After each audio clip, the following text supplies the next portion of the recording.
शिप्रा नदी के तट पर उज्जैनी नाम की नगरी में सुगंधा नाम की एक बहुत सुंदर वेश्या रहती थी। उस वेश्या के शरीर की खुशबू एक कोस तक आती थी। पृथ्वी पर उसके रूप और लावण्य की कांति की ख्याति दसों दिशाओं तक फैली हुई थी। सुंदरता, नृत्य, गीत में वह इंद्र की अप्सराओं रंभा और मेनका को भी पीछे छोड़ती थी। उसकी मदहोश कर देने वाली चाल थी।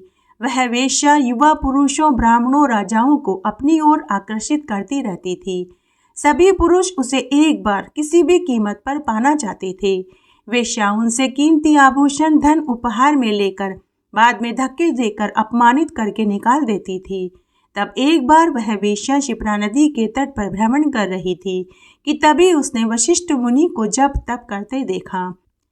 मात्र मुनि वशिष्ठ के दर्शन का लेने से ही वेश्या का हृदय परिवर्तन हो गया। उसकी बुद्धि धर्ममय हो गई। जीवन व विषयों के लोभ मोह माया से उसका मन हट गया। वह वशिष्ठ मुनि को प्रणाम करके बोली कि हे मुनिवर, मैंने पूरे जीवन भर पाप कर्म किए हैं, कभी कोई अच्छा कर्म नहीं किया। कृपया करके आप मुझे मेरे पापों से छूटने का कोई उपाय हो तो बताइए।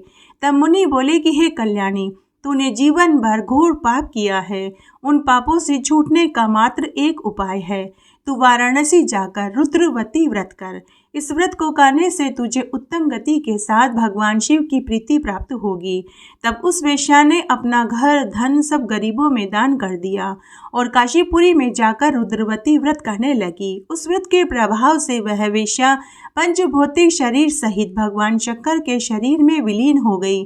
भगवान शंकर कहते हैं कि जो भी स्त्री इस व्रत को करती है, उसे जिस वस्तु की इच्छा होती है, मैं उसे वही वस्तु सुलभ करा देता हूँ। बोलिए देवों के देव भगवान महादेव जी की जय।